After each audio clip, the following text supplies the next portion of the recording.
Good evening. I'm Priya Ratnam, the director of the Shrewsbury Public Library. First, I would like to thank the Friends of the Library for sponsoring a series of talks on social justice. Tonight's talk is the first in this series. It's my pleasure to introduce Dr. Kellie Carter Jackson, historian and assistant professor of humanities in the Department of Africana Studies. She is also the author of Force and Freedom, Black Abolitionists, and the Politics of Violence. Her presentation today is on the topic, Rights and Wrongs, Black Women's History and the Suffrage Movement.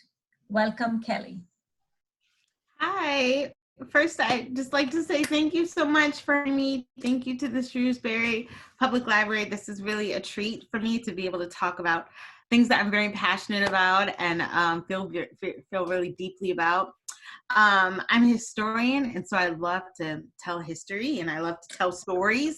I think it's how we all learn. And so today I want to be able to do that with you. I'm going to start my because I can get long-winded, I'm going to start my stopwatch and put that to the side. So I want to have enough time for questions today, because I think today's topic is just so timely, given that the election is next week, right? Yes. And I think we often don't realize how much the past has a real influence on the present. And so that's what I want to do today, is talk about like past historical implications and look at like where they've brought us today. So I'm going to share my screen with you through the trusty work of Zoom. And let's click on this. Okay. And expand my, okay. So today I'm going to go over a few things with you. We're going to talk about Black women and rights and wrongs. And I picked this because there's a quote that I'll get to later in the talk that I really think exemplifies the entire sort of history of the women's suffrage movement. But today I want to try, time permitting, to cover 5 really important parts of history. I want to look at the 15th Amendment so that we understand, you know, race and gender into this historical moment. I want to look at voter suppression and what that meant for the 19th and 20th and even 21st century. I'm going to talk about women in the vote and spend the bulk of my time on that. And then we'll talk a little bit about the Voting Rights Act and then get to voting today. So hopefully all of these ideas and topics that I'm talking about will build upon one another. So before we get into the hard and heavy history of it, I don't want you to be overwhelmed because it's a lot to take in. And so I always try to tell my students, I approach history with like a tree forest approach, meaning that when I was in college, I got to go to the National Redwood Forest in California, and it was beautiful.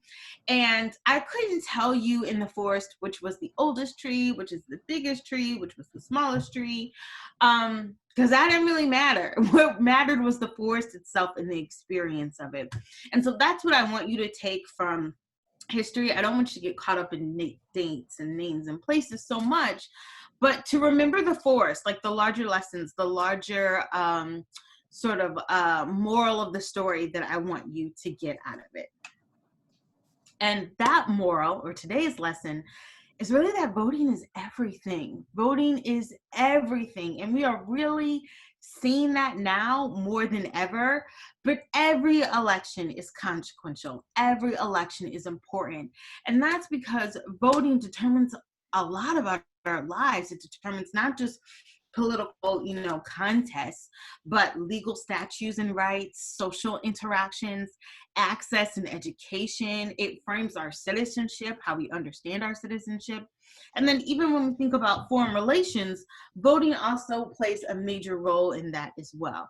So there's very few things that we can do or operate within a framework of that voting is not touching or having some sort of impact on. I also think that when we talk about this history, it is an old history, meaning there are a lot of people that have written about this, and I think that's really important to understand that there are still scholars that are doing this work and telling these really important stories. But if you want to know more, I always think it's useful. Sometimes people take a screenshot of this because they want to read more afterwards, and I don't always have time to figure out, what was that out there? Who was that title?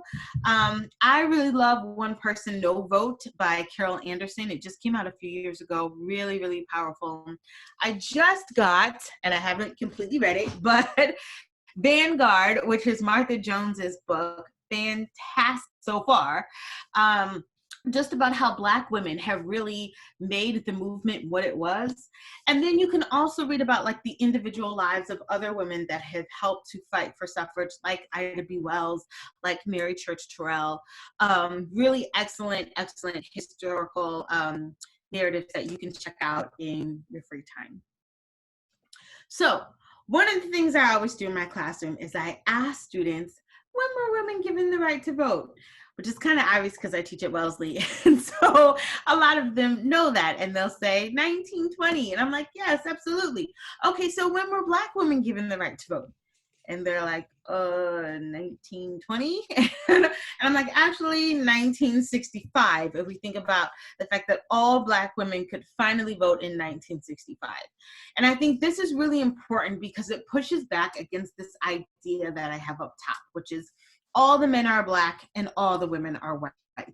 And this really leaves out Black women's identities, because so much of the time when we talk about Black people, the center point or the focal point is Black men.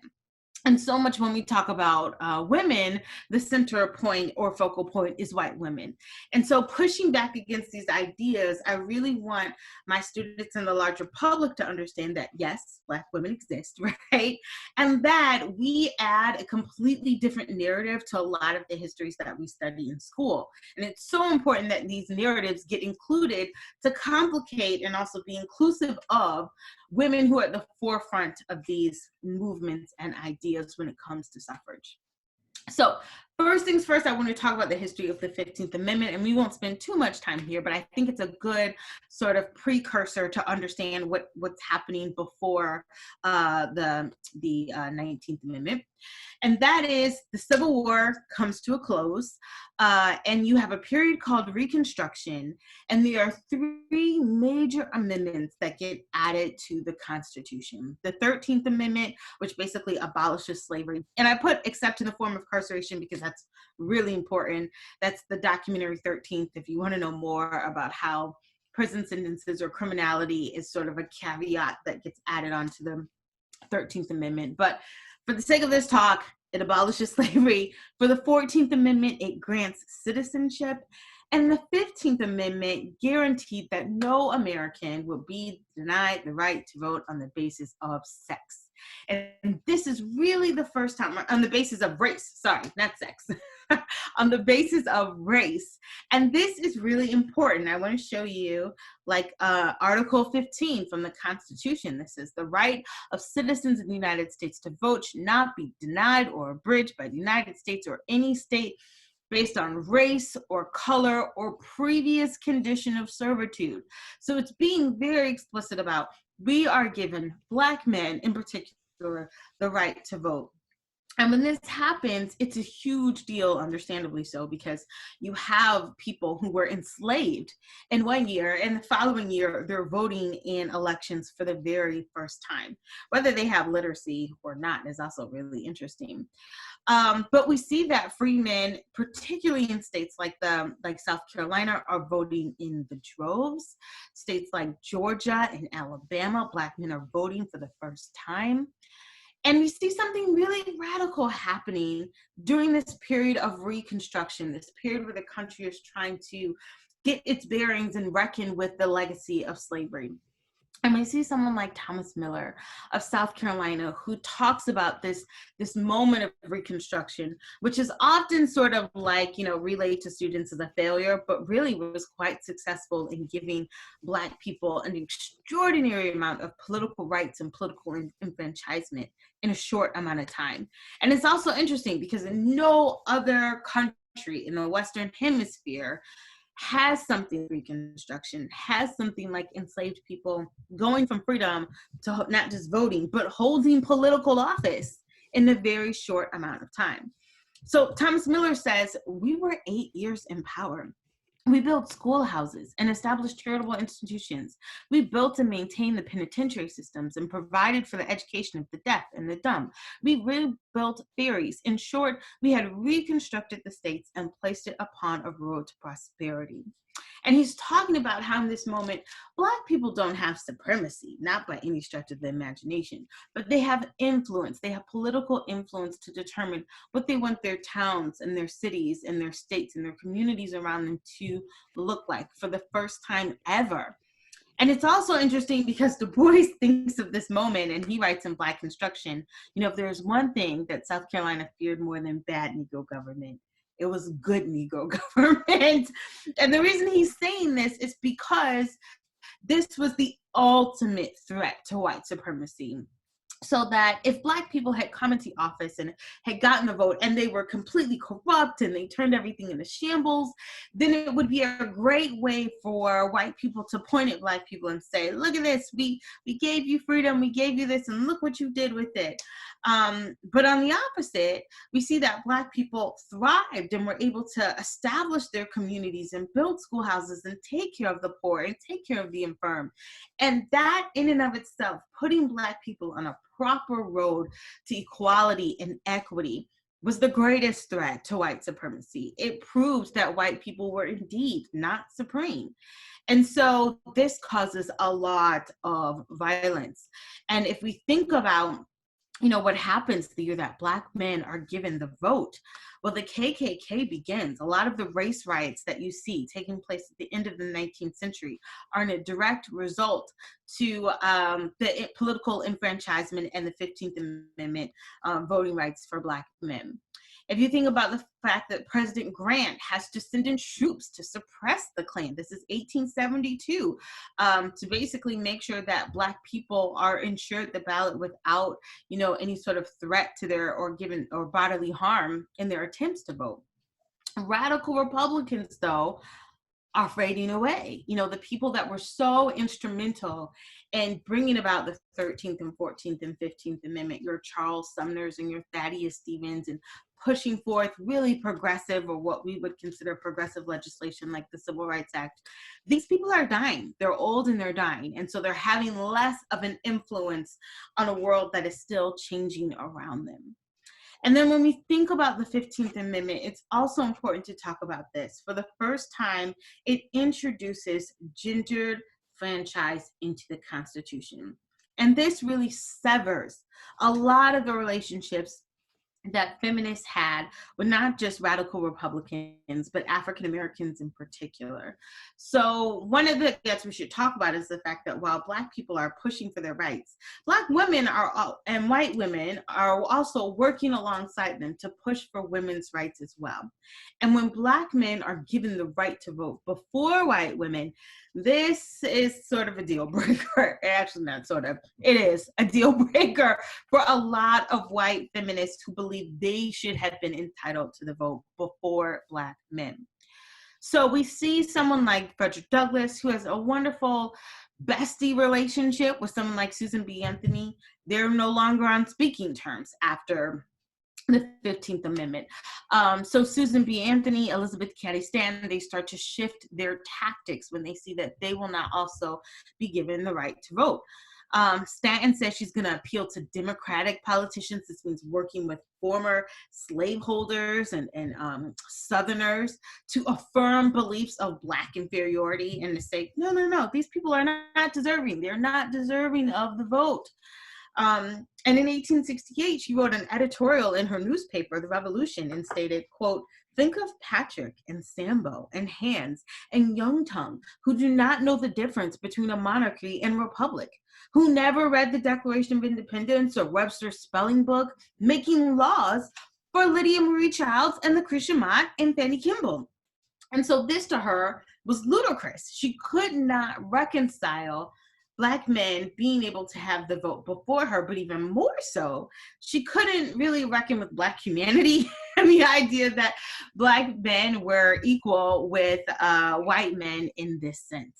So her argument is that immigrants and Blacks are uneducated, they're unqualified, and she really uses class and privilege to sort of pull these ideas forward about why women should be entitled. So I think this is also really important because it's not that Elizabeth Cady Stanton and Susan B. Anthony are pushing for all women. No, they are pushing for white women, but not all white women. Really privileged white women, educated white women. That is who is sort of their bread and butter when it comes to this movement. So while you have a white feminist movement that is angered, and that anger is so long lasting, dare I say it continues to this day, you also have a Black political moment that gets completely cut off at the legs, completely cut short with the end of Reconstruction, which is what compels someone like Du Bois to also say, the slave went free and stood for but a brief moment in the sun, and then moved back again towards slavery. And what he's basically talking about is this short moment of Reconstruction that does all of these wonderful things, the 13th, 14th, and 15th Amendment, and then that's about it, right? Then after that, you get like Plessy versus Ferguson, you get, you know, the rise of the Klan, you get all of this intense political, social, and even economic backlash. The victories really short-lived, and if Black people aren't going into slavery, they're definitely going back into a quasi-slavery with things like sharecropping and things of that nature, contract laws. So I want to talk about voter suppression, because voter suppression goes hand in hand with the end of Reconstruction and really does a significant amount of damage to disenfranchise Black people, in particular Black men, from voting. And so one of the things that voter suppression does, and it comes in many different forms, is it institutes these laws that aren't particularly about race, but are geared specifically toward race and how they disenfranchise people. So they would come up with things like a grandfather clause, which basically said, you can't vote if your grandfather didn't vote.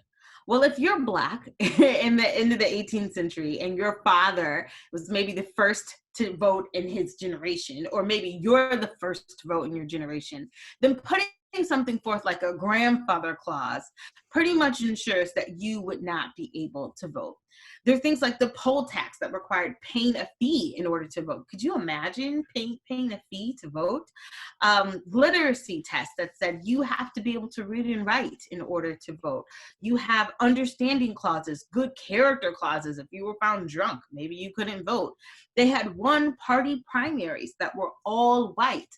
And then, of course, they used straight up intimidation, good old intimidation and violence to keep people from going to the ballots, from exercising their right to vote. So the statistics, when we think about what voter suppression accomplished, is astounding. So if you think about before Reconstruction, Black turnout in the Black community peaked at about 79%. That's almost 80% of Black people, Black men, are voting in 1896. In Mississippi, Black turnout was 70%. By the early 20th century, it's less than 15%. That is the power of voter suppression. You can take a group that is almost completely franchised and make it so that 15% of them turn out. In Louisiana, more than 130,000 Black people voted in 1896. By 1904, that number had dropped to 1,342. And if you think about 1,342, I mean, one, that's drastic from 130,000. But also you have to ask yourself, well, who are the 1,300 and how are they able to vote? That's what I always think about, at least. In Alabama, voting peaked at 180,000. That's even higher than Louisiana. And then plummets down to just 3,000 people. And then by 1940, this blew my mind. By 1940, only 3% of eligible age Black people are registered to vote in the South. 3%. And this is going to have huge ramifications when we start talking about the Voting Rights Act and what and what that looks like another, 25 years forward. So more statistics, I think these are also fascinating. In 1953, in the Deep South, 11 counties where the Black population equal or exceeded that of whites had only 1.3% of all eligible Black people voted. So you are basically equal to the white population or greater than the white population, but only 1.3% of you are eligible to vote. And then if you think about the fact that 2 counties in the Deep South had no African-American voters at all, like none. So some of these tests, and maybe you've seen some of these tests before, they're the literacy tests. And I gotta be honest with you, like I have a PhD, and some of these I was like, what is that? So, some of it's like, okay, draw a line around the number or the letter in this sentence, draw a line under the last word in this line, or down, circle the first letter of the alphabet in this line.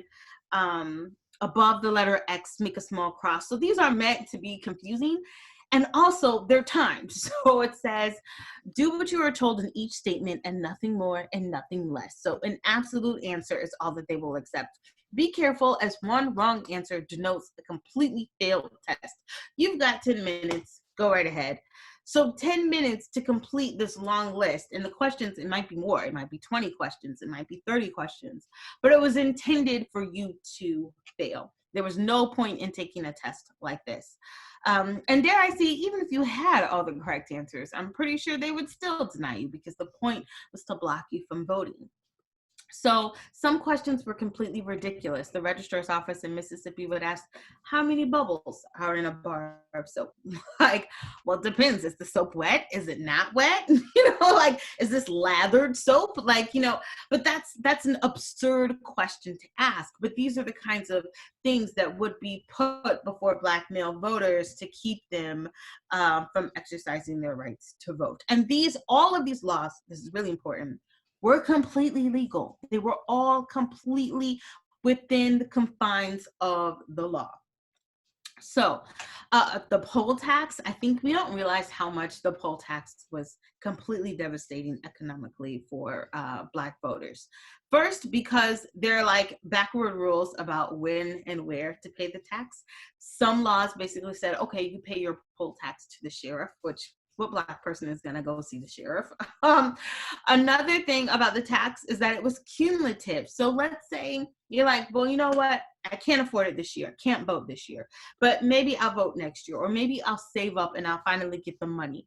Well, if you didn't vote for, let's say, 20 years of not voting in Alabama, in 1944, a Black voter would not need $1.50, but $30, which is the equivalent of $722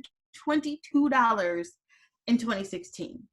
So let me ask you a question. How much is your vote worth? Would you pay $722 to vote? Would you pay $500 to vote? Would you pay $100 to vote? If, for example, you lived in Mississippi and the average family's farm income was less than $100 a year, you're not getting anywhere close to voting. Certainly not with that cumulative law, and even still, it was economically prohibitive. And that's the kind of damage that these laws created in the Black community. So I think there's a really good quote here about how America is really only as strong as our most suppressive state. So maybe we're not, as strong as we think we are. Maybe our best is really Mississippi, or if our best or worst in that case is Alabama or Georgia, that's about as good as America gets, is what this TREVOR TEJEDA-GERVAIS is saying, is that that's the strength of the nation, not our strongest state, but our most suppressive state. That really tells you about where we are in the political spectrum. So I want to talk now about how this impacts women. So I briefly mentioned, so Frederick Douglass and Susan B. Anthony have a fallout, but Douglass later dies in the 1890s, and white women are still pushing for the vote. And Elizabeth Cady Stanton and Susan B. Anthony and others are really pushing this at the turn of the century in ways that we have never quite seen before, organizing marches and making sure also that the vote is universal for women. So there were certain states that did allow women to vote, particularly where the populations were small, but making it a federal mandate so that all women would have the opportunity was something quite else. And it required a constitutional amendment, just like the 15th Amendment did. So I think it's important, though, when we talk about Elizabeth Cady Stanton and Susan B. Anthony, that we understand that these are complex people, and that as much as we admire about them and their efforts to help create the vote for all women, they were never really working for all women. And that's the thing about history. There's really nothing simple about it. People are complex, they're nuanced, and the things that we think make someone heroic, you turn a page, and now they've done something that's completely devastated our outlook on them, which is why I try not to take too much stock into historical heroes. But when you think about how women in white supremacy were working hand in hand at the end of the turn of the century, you cannot really separate the two. There's a biographer, Lori Ginsburg, she's Elizabeth Cady Stanton's biographer, and she says that basically she was an openly racist advocate when it came to her defense of women's suffrage, and that Susan B. Anthony, Elizabeth Cady Stanton and Susan B. Anthony labored only for the rights of white women, and like I said before, really educated white women, privileged white women. So when we see things like Susan B. Anthony saying, "I will cut off this right hand of mine before I will ever work for or demand the ballot for the Negro," which is astounding, because you're like, weren't you friends with Harriet Tubman? Isn't Frederick Douglass your best bud, right? But no, these are comments that she made publicly because she was so offended at the fact that Black men got the right to vote. And so when we see these images, I think it's really important to notice that there are no women of color at the table. And I'm not just talking about the metaphorical, table, but when we see these images, this idea that this is a dominated white movement is something that gets perpetuated over and over again. But on the contrary, Black women are the pioneers of women's rights. I said the pioneers of women's rights. And that cannot be iterated enough. That even when we're sort of left out of the optics, it doesn't matter historically, because what Black women have contributed still bears so much historical precedence. So in 1850, we think of someone like Sojourner Truth, who is appearing at the first National Women's Rights Convention in Worcester, Massachusetts. This is a year before Elizabeth Cady Stanton showed up to the scene. She stayed at home for this convention. Susan B. Anthony was altogether absent. Nobody knew where she was. And some people say that she was yet to be enticed to join the movement. But Truth is standing up and Truth is speaking out, and she really stands in for the vision of how we understand women's rights and the fight against racism. It's Truth that gives this, powerful speech saying, "Aren't I a woman? Aren't I a woman? All the things that my body has done to give birth to children, to raise children, am I not also entitled to these rights?" When we also think of, Susan B. Anthony, Sojourner Truth, when she's giving her speech, she becomes one of the most famous abolitionist women next to Harriet Tubman. In 1872, she also attempts to vote and gets turned away at the presidential election in Battle Creek, Michigan, but she never stopped pushing for women's rights. And I think oftentimes we know of, Stanton and Anthony, and we don't give, Sojourner Truth her due rights. We don't really even give Harriet Tubman her true rights. I think Harriet Tubman is also a huge proponent of the women's rights movement, but so much of the legacy that she bears really relegates her to the Underground Railroad or the abolitionist movement. And we don't see her as a proponent of women's suffrage, even though she's right there along her sister, Sojourner Truth. And then this is where I got the title for the talk. Because Frances Ellen Watkins Harper, an amazing abolitionist, women's suffragist, writer, author, speaker, is giving a speech in which she's talking before an audience of mostly white women. And she says in her speech, "You white women speak of wrongs, but you white women speak of rights, but I speak of wrongs." Let me say that again. "You white women speak of rights, but I speak of wrongs." And what she is essentially saying is that you come here and you're like so entitled about your rights and you want women's rights, but you have not acknowledged the harm that you've done to other Black women, the harm that you've done to other Black men, your complicity and, dare I say, active role in white supremacy, and weaponizing your womanhood and your whiteness to work against the advances of African Americans. I mean, she's literally giving this speech and she is laying it all out there. She is laying it into these white women like, no, you don't get to talk about rights. You don't get to talk about rights. Let's talk about what you did wrong, right? And I think that this quote to me is so powerful, and what Frances Ellen Watkins saying is so powerful is because it really resonates with today. It really resonates with how we understand this racial divide, not just between Black men and white women, but between Black women and white women. And I'll get into that in the next few slides. So first, I want to talk about some Black women who are doing the work.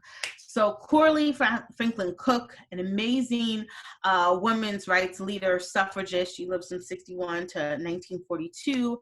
She helps found the National Association for Colored Women, and she's known as a committed suffrage. She wrote Votes for Mothers in 1915 in the NAACP magazine, The Crisis, and she really challenges this notion of what it means to be a mother activist and how mothers and women need to be able to vote because they are essentially the heads of their households, and that they are determining so much of what takes place within their home, that them having a political vote would validate the meaningful roles that they play in their own households. When we think about someone like Juno Frankie Pierce, Juno Frankie Pierce is also an amazing suffragist. She gets invited to speak in May in 1920 at the State Suffrage Convention in Tennessee. Tennessee is one of the few states in the South, actually I would say one of the only states in the South that actually allows Black women to vote before 1965. It is to the credit of someone like Juno Frankie and her fellow comrades that helped make this possible. She basically says, "What will the Negro woman do with the vote? We are asking only one thing, a square deal. We want recognition in all forms of this government. We want a stake." I think about Mattie Coleman. Mattie Coleman is an African-American physician, also a leading feminist, also works in the Colored Methodist Episcopal Church. And, Pierce and Coleman are working together. They're Tennessee's like two right-hand women when it comes to Black active suffragists. And together they helped really get out the vote. 2,500 Black women vote in 1919 in Nashville's municipal elections, the city's first election in which Black women were eligible to vote. So I want us to think about Mattie Coleman and Juno Francis Pierce when we think about this, because it's so remarkable that in 1919, 2,500 Black women are voting.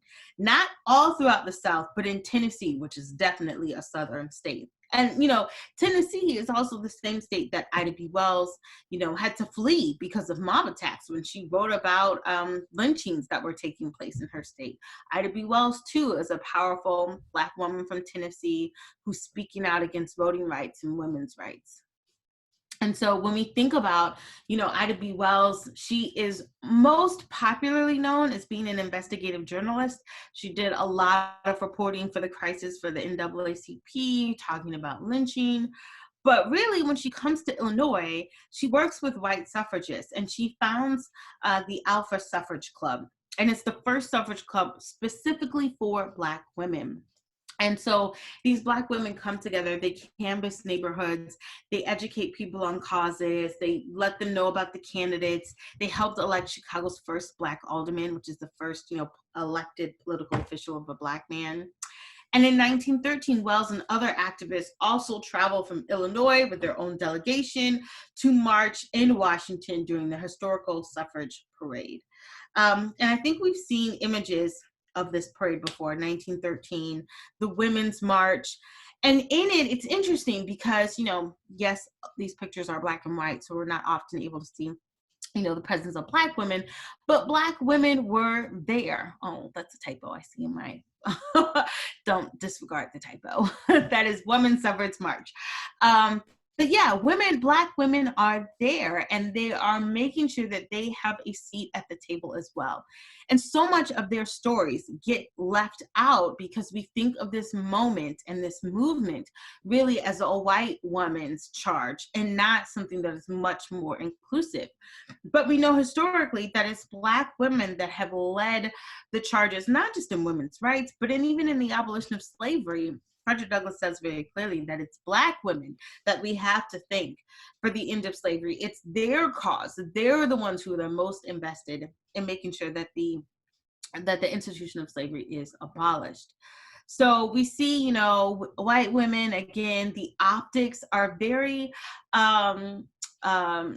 disturbing, because what they do is they create this idea that white women are doing all of the work. And they silence the narrative that says, no, they're only doing the work for the people they think who are worthy of it, which is educated, wealthy women. And if you look at this picture here, these are well-to-do white women. These aren't poor women. These aren't washer women or worker women. They're women in their furs and their hats, ready to sort of push for the rights that they think they're so entitled to. So Black suffragists actually get rejected from this event. You know, the leaders of it tell them, hey, we don't want you to march. You're gonna make us look bad. And Wells and other suffragists, including white suffragists like Stanton, wrote letters asking the parade to allow Black women to participate. And the leaders basically said, okay, we'll let Black women participate, but they have to march at the back of the parade. The back of the parade. Could you imagine that? Like, doing all of this work, trying to be an activist, actually being in the forefront of the fighting lines, and then told, no, you have to be at the back of the parade where no one can really see you or think that you have a pivotal role. And so, you know, Black women refused. They basically said, listen, some people said we won't participate at all if we have to be segregated. But Wells said, no, I'm going to march, and I'm not marching in the back at all. And so we see Ida B. Wells here at the 1913 march, marching with the Illinois delegation and basically refusing, you know, a back seat, again, at this proverbial table. And I think it's remarkable to see these images because it lets you know that Black women were equally invested in their right to vote, even if Black men could, quote unquote, vote for them. So I also think it's important to talk about, you know, sororities, because Black sororities are also a huge part of the suffragist movement as well. Delta Sigma Thetas, shout out to the Deltas, because they're also founded at Howard University, my alma mater. I attended Howard University. And then I also think of, like, you know, Kamala Harris and, like, you know, the AKAs.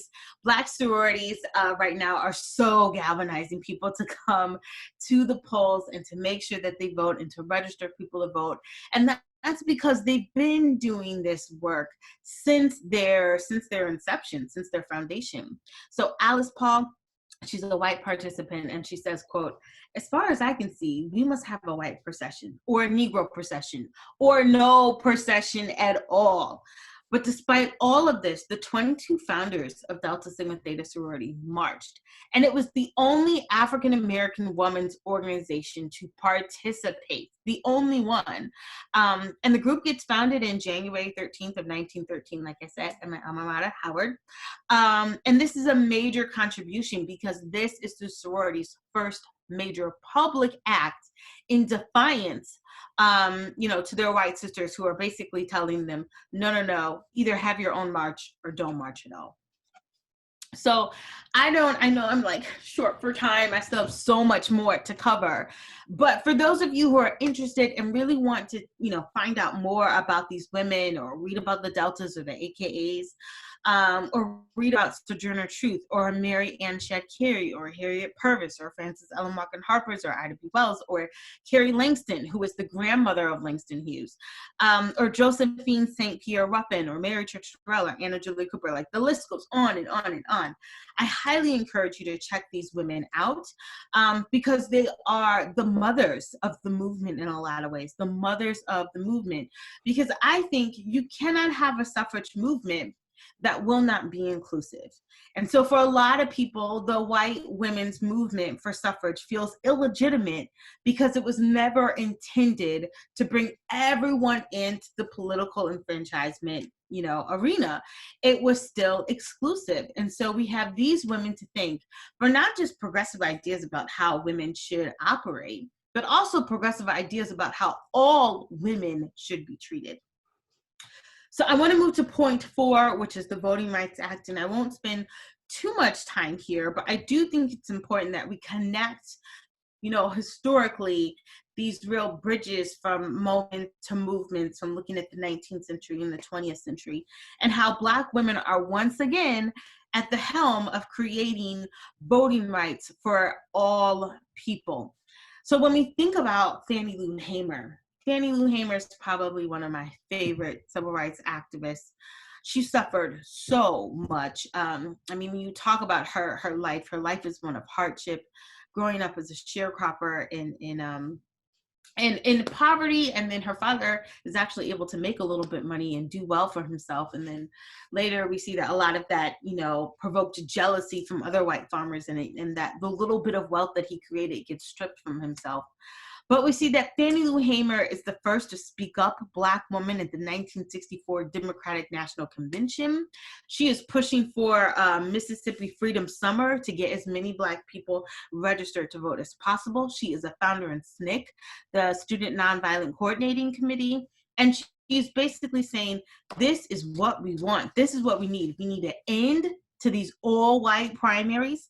We need an end to these voter suppression tactics that keep Black people intimidated or unable to get to the ballot.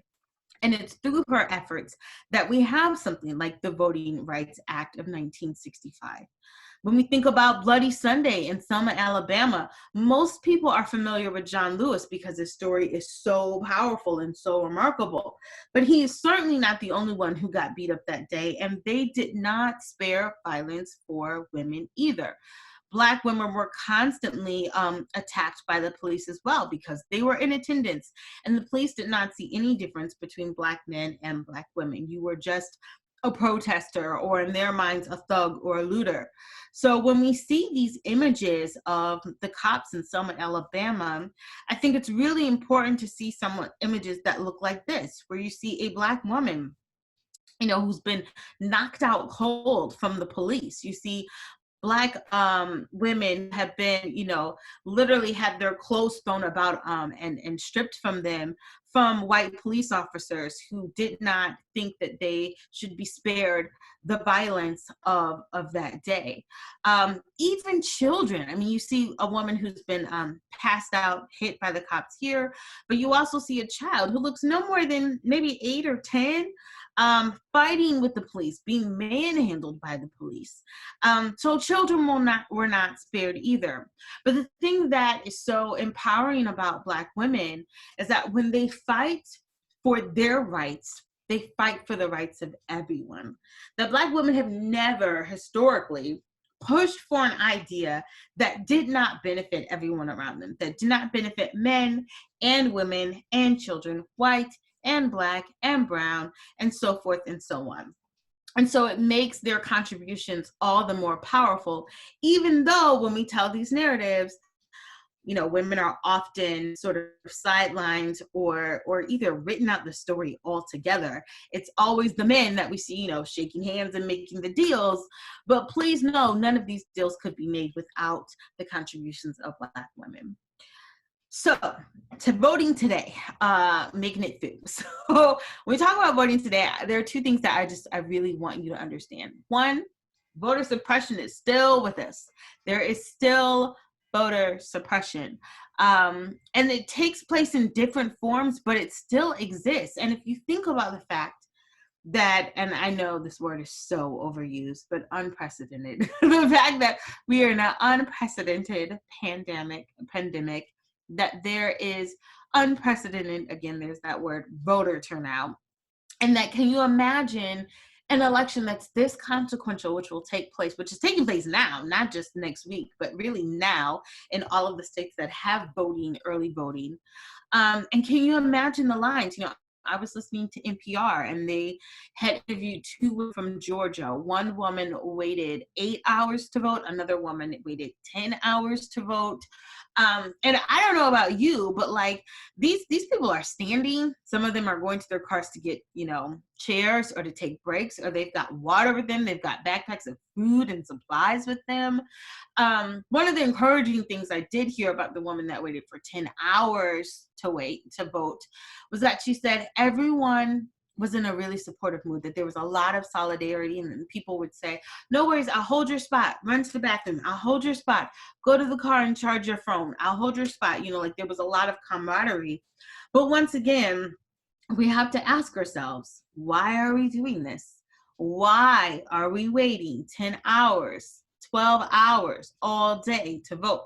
Why is voting not a national holiday? Why are you not automatically registered to vote? There are some questions I think we really need to be able to pull out of this to ask ourselves why voting is not something made readily, freely, easily available for all Americans. And then the second thing I think we need to understand is that the gender divide is still with us. The gender divide in terms of race,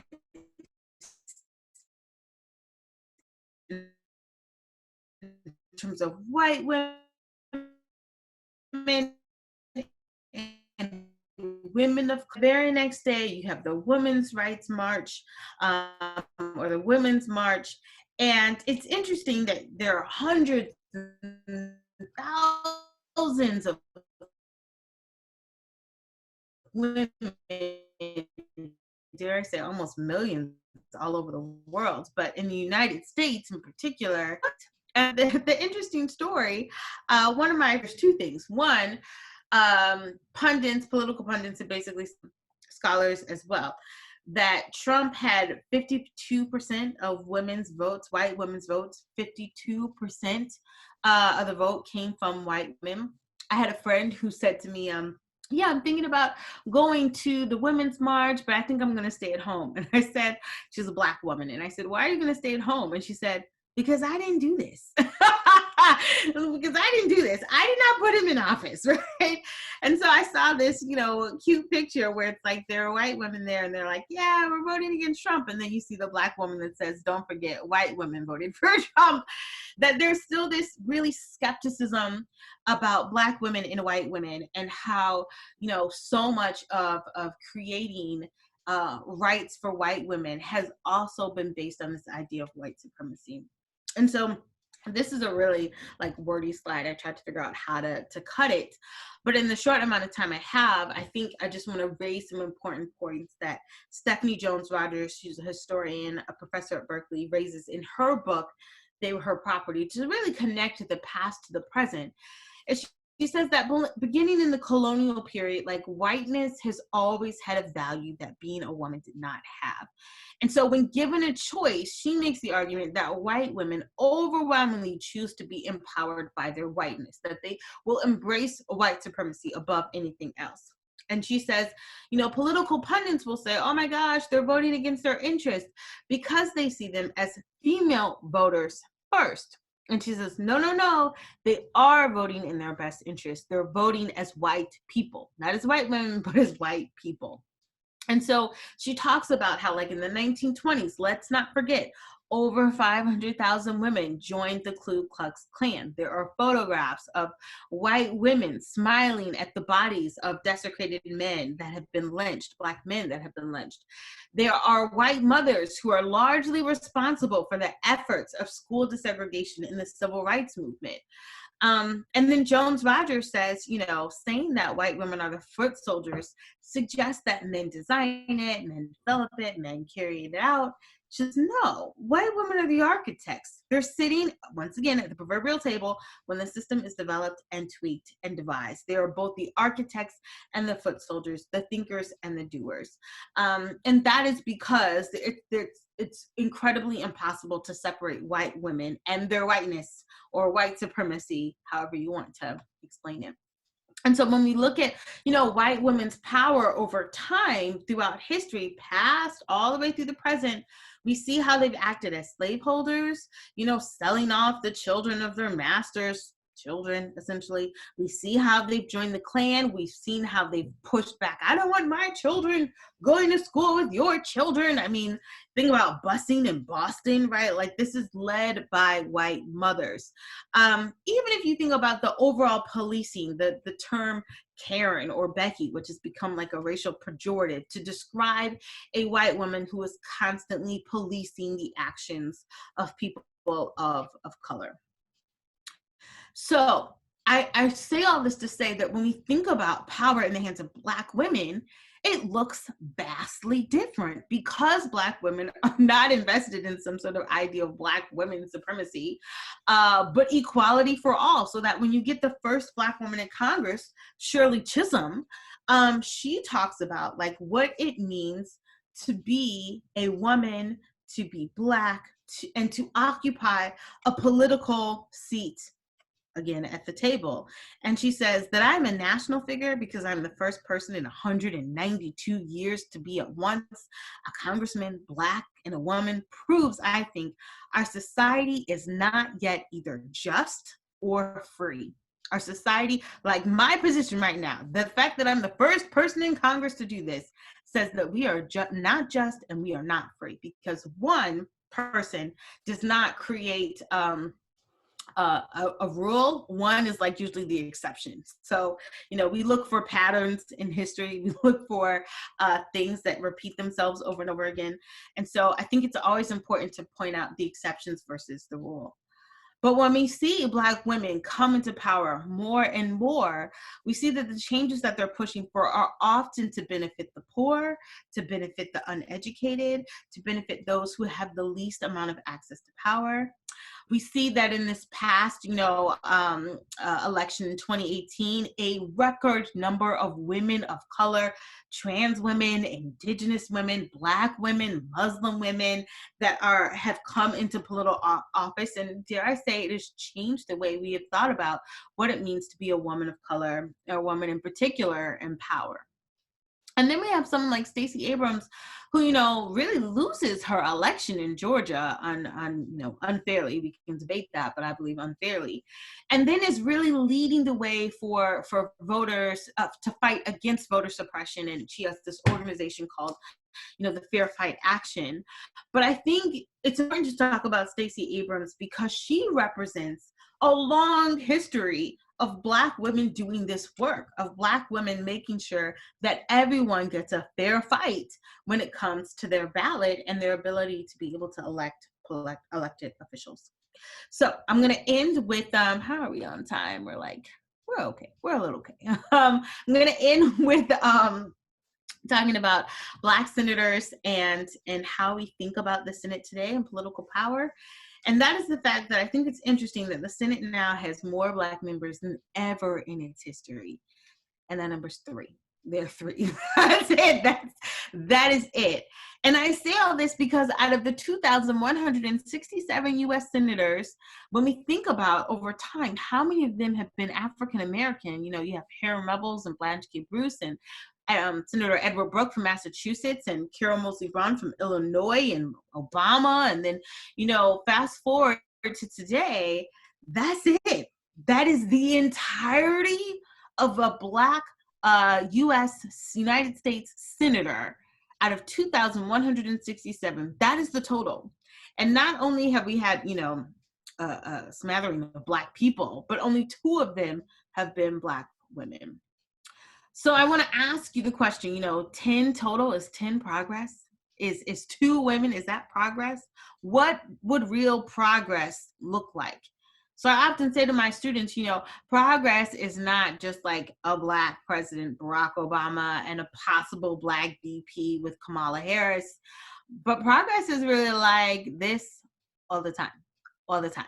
Like, not the exception, the rule. Not 44 white presidents and 1 Black, but like 44 white presidents and 54 Black presidents and 48 women presidents and 26 Indian presidents and 37, you know, Latino presidents. Like, that is a rule. One is not a rule.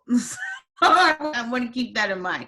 People always get afraid of the 1. I'm like, don't get afraid of 1. Get afraid of like 141. So I have questions, but I want to leave it. I really want to hear from you. What you think voting, you know, suppression looks like today for you. Are you excited to vote in this election? How much have you thought about the role that Black women and white women, for that matter, have played and contributed to our understanding of the history of voting rights? So I'm going to stop sharing my screen and take it from there. Thank you so much, Kelly, for this condensed and very important history lesson.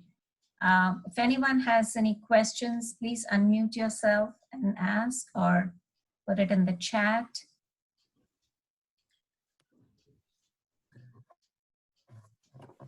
Sure, I can ask a quick question. I'll just unmute. Can you guys hear me okay? Yes. I'm having bad connection. Oh, Sheila, yes. Yes, that's right. Thank you so much, Dr. Jackson. I thought I'd just come on video so we can put a name to a face and you're not talking to a blank screen. So I just really appreciate everything that you've shared today. It's just been so valuable, and I feel fortunate to, you know, thanks to libraries and reading that I was familiar with some of what you've shared, but I think the connection between history and present is just so important. You know, I think about the 2 defining movements of our generation with Me Too and Black Lives Matter, both started by Black women, but gained critical and mainstream after they were founded by Black women. So we certainly stand on the shoulders of Black women. I guess this is sort of a question / a reaction and maybe just a hard topic, but in addition to increasing representation in terms of elected officials, we also know that Black women is arguably sought after voting bloc that Democrats need in order to win almost any election at this point. Senator Doug Jones doesn't win Alabama without Black women. You know, we don't win the election next week without Black women. So given that we're pandering so much to Black women when it comes to the vote, are there lessons in how we can start to incorporate their actual interests in terms of policy, in terms of how we legislate? Is representation in terms of legislators the way to go about it, or is there something else that we can do? That's a really good question. So, you know, my thing is, I don't want to just be behind the scenes. I want to be like the lead singer, you know? and I say that in that, like, Black women have often been like the people on stage who like pull the curtains and cue the lights and like make it all, you know, look a certain way. But I think that a lot of the propping up that we see has propped up white men, just to be frank. I mean, you think about Doug Jones, or you think about even Biden gets saved by the Black community. And so I would like to see more Ayanna Pressley, more Stacey Abrams, more Kamala Harris's, more Black women. And I think we've seen that, you know, in this past election, more Black women running for office and actually winning that office. But that to me is just like crucial. We can't just prop up other people to do our bidding. Like, we have to be able to do it ourselves. And that's not just Black women, but all women of color, in which I've been empowered to see, like, the first, like, Indigenous women and trans women and, you know, Latinx, you know, Latino women, like Asian women. It's just been so exciting to see, like, when Black women get empowered, everyone can get empowered. And when I say everyone, I'm really talking about marginalized groups. Like, everyone can have a seat at the table. And that's what I think is so good. Like, oftentimes when we think about white men, when they get power, it's really only for them. And sometimes when white women get power, it's only for them. And so, and the same thing with Black men, sometimes it's only for them. And so what's interesting about Black women is that when they push for rights, they don't just push for themselves. So I'd like to see more people not just like pandering for their vote, but also wanting to hear their voices at the political level. Does that make sense?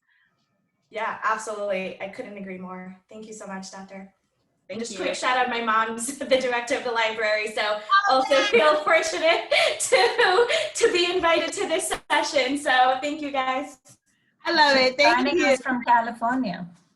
Yeah, it's a family affair. I love it. Exactly. Family that votes together, you know? Love it. So when people ask, what can I do? What can we do? You know, you feel helpless. As a librarian and former educator, always believe that educating ourselves of our history is the first step, you know, gaining this knowledge, and then we can do something probably. I don't know, that's what I believe. Mm-hmm. No, I agree completely. I always tell people, like, reading a book is the most very important first step. So like first step meaning like don't stop there. Like you know, I think when we someone had said, I think it was TEJEDA-GERVAIS said, at the end of the day, we won't ask what did you read, we'll ask what did you do. And I think that what I'm doing in my classroom is trying to create student activists. When I say student activists, I don't mean like go out and get arrested. Like I mean act on what you know. Like get this knowledge, get this information in college, and then let it impact your purchases. Let it impact where you put your children in school. Let it impact who you vote for. Like take this knowledge and act on it. So getting knowledge is a crucial, most important first step. Like don't stop with reading. You know, reading doesn't mean anything if you don't act on it. Right.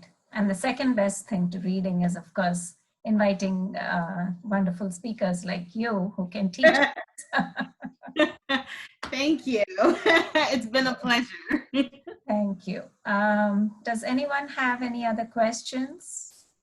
Don't see any in the chat. Just give 30 seconds more if people want to unmute themselves and ask a question or add it in the chat function. If I can say anything else, I just want to say, you know, if it's probably too late to register to vote, but it's not too late to vote. If you are registered, please vote. That's so important. Please wash your hands. Please wear a mask. That's also equally important. I can't say that enough. I feel like my, I don't know, sort of my soapbox has been telling people to vote. To get other people to vote that they know who are registered, and then be as safe as possible. You know, if you can mail it in, if you can drop it off, if you can get to the polls early, keep your risk as low as possible so that we can get as many people to the ballot box as possible. Right, absolutely, good advice. Good. So thank you so much, Kelly. Thank you. Again, for a very informative presentation. And thank you all for joining us. Good evening. Thanks. Have a good night, guys. Bye. Bye. Bye. That was great, Priya. Thank you so much.